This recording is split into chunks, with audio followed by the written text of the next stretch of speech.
Hi, അപ്പോൾ ഞാൻ ഇന്നത്തെ പരിപാടി എന്ന് വെച്ചാൽ കരിങ്കോഴി കറിയാണ് കേട്ടോ. തനി പാലക്കാടൻ സ്റ്റൈലിൽ കരിങ്കോഴി കറി അങ്ങനെ വെക്കുന്നതാണ് നമുക്ക്.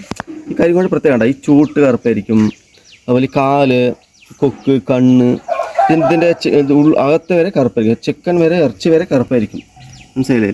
അപ്പോൾ ഇത് കരിങ്കോഴി കറി വെക്കാൻ പോകണം. ഇതിനെങ്ങനെ വറുത്തരച്ച് നാടൻ സ്റ്റൈലിൽ പാലക്കാട് സ്റ്റൈലിൽ എങ്ങനെ വെക്കുമ്പോൾ അതുപോലെ വെക്കാൻ പോകണം. അപ്പോൾ കാണാട്ടുള്ളൂ. ഓക്കെ, തൊപ്പയെല്ലാം വലിച്ചതിൻ്റെ തോലെല്ലാം വലിച്ചു കഴിഞ്ഞിട്ട് അവസാനം ഇതിനെ നല്ല കരിച്ചിട്ട് മഞ്ഞപ്പൊടി ഇട്ട് വൃത്തിയായി കഴുകിയിട്ട് ഇനി ഇതിന് പീസാക്കാൻ പോകട്ടോ. നാടൻ കുരുമുളകും ജീരകവും ഇത് അരയ്ക്കാൻ പോകണം. ഓക്കെ, അപ്പോൾ അതിൻ്റെ ഇൻഗ്രീഡിയൻസ് വന്നിട്ട് ഇത് നാടൻ കോഴിക്കും എപ്പോഴും ശ്രദ്ധിക്കണം. തക്കാളി, സവാള, വലിയ ഉള്ളി അതൊന്നും വേണ്ട.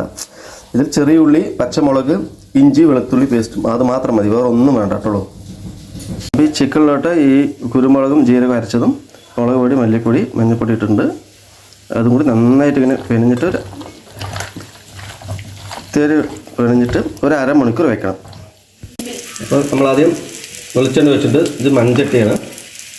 സിമ്മിൽ വെച്ച ശേഷം അതിന് പച്ചമുളക് ഇടുന്നു, അത് ചെറിയ ഉള്ളി ഇടുന്നു,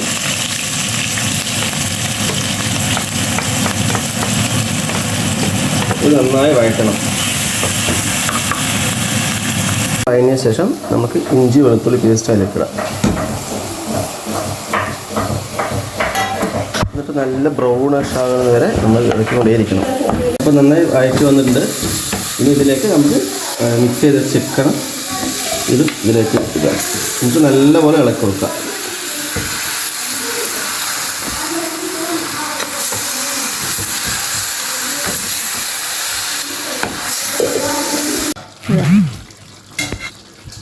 അപ്പോൾ ചിക്കൻ റെഡി ആയിട്ടുണ്ട്. ഇനിയിപ്പോൾ അവസാനം കേട്ടുള്ളത് മല്ലിയില, പിന്നെ ഇതിന് മേലെ ഒരു ചെറുനാരങ്ങില്ലേ അതിലൊരു പീസ് വെറുതെ ജസ്റ്റ് ഒരു ടേസ്റ്റ് ആക്കുന്നു. ഇറക്കുമ്പോൾ ഇങ്ങനെ പിഴിഞ്ഞ് കൊടുക്കുക മതി. നമ്മുടെ ചിക്കൻ ഓക്കെ, കരിങ്കോഴി ചിക്കൻ സൂപ്പറായിട്ടുണ്ട്. Okay, by.